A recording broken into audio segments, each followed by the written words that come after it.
So all the things that would have been impossible to have achieved, to achieve, if the Muslim Brotherhood had been in Egypt, they have achieved with the Arab League now, because the Arab League had to revisit the 2002 issue, the 2002 agreement, and it's now making everything very possible for a kind of Palestine-Israel agreement. Certainly giving me another food for thought. Probably we need to revisit the Egypt crisis another day.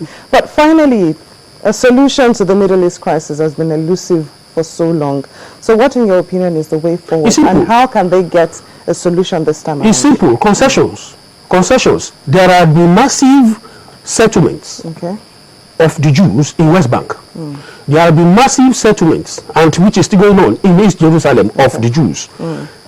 Well, land swaps and concessions. The first thing is the two states, and I think they are now moving towards that level. These two states must agree that Jerusalem had to be divided.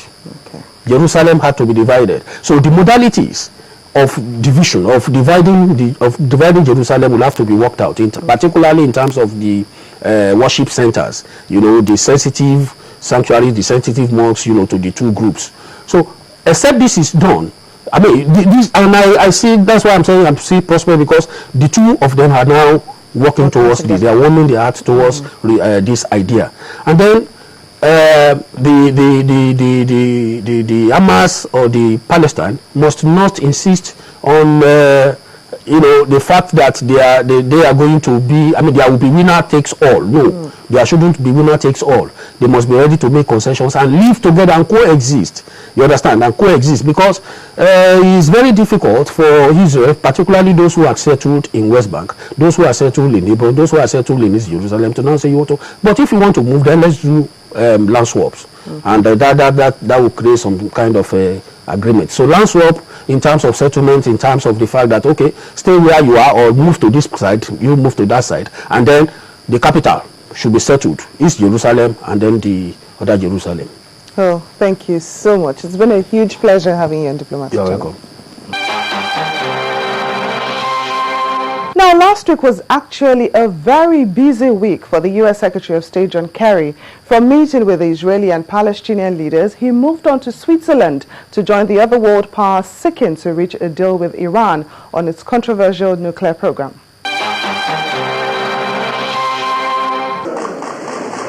After 3 days of talks between the 5 permanent members of the United Nations Security Council, Britain, China, France, Russia and the United States, plus Germany and Iran, the two sides failed to nail down an interim deal as expected. The expectations of the outside world towards this round of talks have been high. Iranian Foreign Minister Mohammad Javad Zarif said after the Thursday's talks that agreements might be reached the next day. However, the French side was dissatisfied with some of the terms in the draft agreement, especially on the issues concerning the Harak heavy water reactor and the disposal of Iran's stock of uranium to 20% purity. France had hoped to reach an agreement during the Iranian nuclear talks. The talks here in Geneva allowed us to make some progress. However, we cannot reach an agreement as there are some problems that need to be tackled. European Union Foreign Policy Chief Catherine Ashton and Iran's Foreign Minister said though there was no breakthrough, yet concrete progress was still the same. Mr. Zarif added that Iran is not disappointed with the result and he hopes an agreement will be reached at the next round of talks scheduled for November 20. Ministers from Iran and the major powers held a series of meetings late on Saturday, November the 9th, in a final push to hammer out the outline of a deal that will freeze parts of Iran's atomic program in exchange for sanctions relief. The latest round of negotiations began on Thursday, November the 7th, and U.S. Secretary of State John Kerry unexpectedly arrived on Friday, November the 8th, to help narrow remaining differences between Iran and the Six Nations. French Foreign Minister Laurent Fabius British Foreign Secretary William Hague and their counterparts from Russia and Germany, Sergei Lavrov and Guido Westerwelle, also attended, along with Chinese Vice Foreign Minister Li Baodong, demonstrating the Six Nations Group's commitment to reaching the kind of agreement with Iran that has eluded the West for a decade. Just before we end the program, let's take a look at other top stories making the rounds.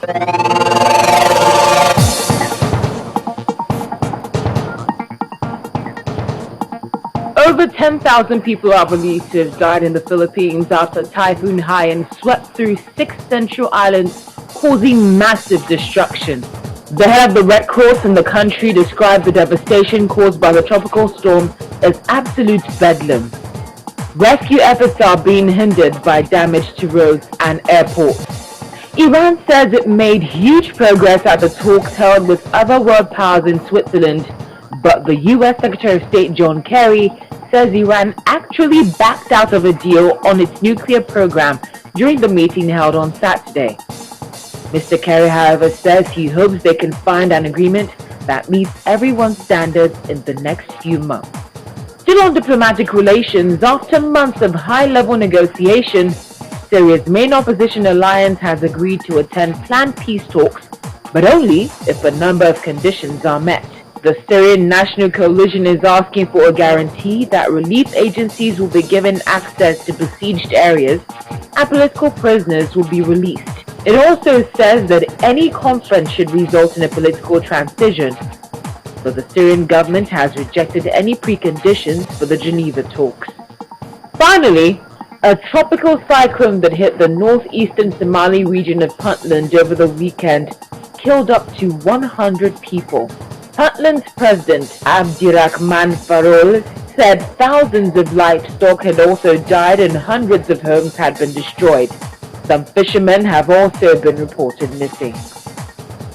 And that's where we draw the curtain on today's edition of Diplomatic Channel. Your comments, suggestions, and questions are always welcomed. Simply send them to any of the addresses showing on your screen.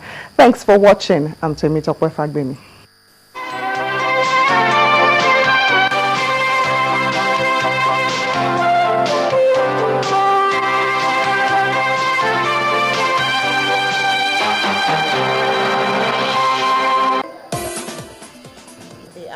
Book Festival is coming up in November, the 19th to the 24th. Authors, musicians, poets, filmmakers, actors and actresses, lots of authors coming from outside the country, but also a lot of local authors, a lot of homegrown talent. We want to bring in a German author called Dina Hoeven. Not only to sort of get to showcase yourself as a publisher, but it's also an opportunity to, for your authors, to showcase themselves as well and their work. We've been invited by Lola to get the writers to dance, to shake. The book culture is emerging, and we should also have other things that help to define that whole ecosystem. Come and you will have a ball. You will have the time of your life.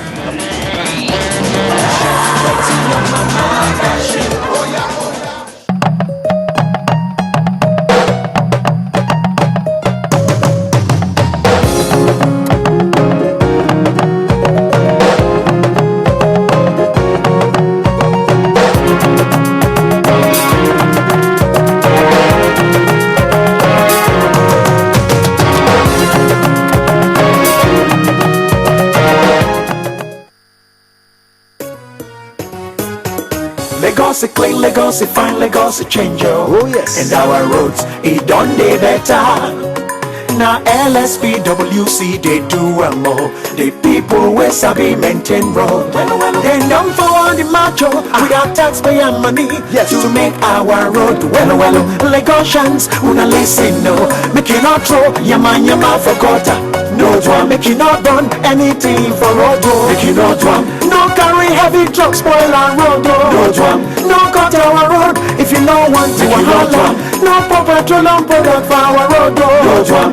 Car wash, make you take your time. Una don't hear the matter with this background. Our road and our property we will protect them. If you want control us, I will call this number 070-981-07021. This message now from Lagos State Public Works Corporation. Oh, don't get name for road maintenance all over. Make we keep our road safe, oh, Lagos now we own.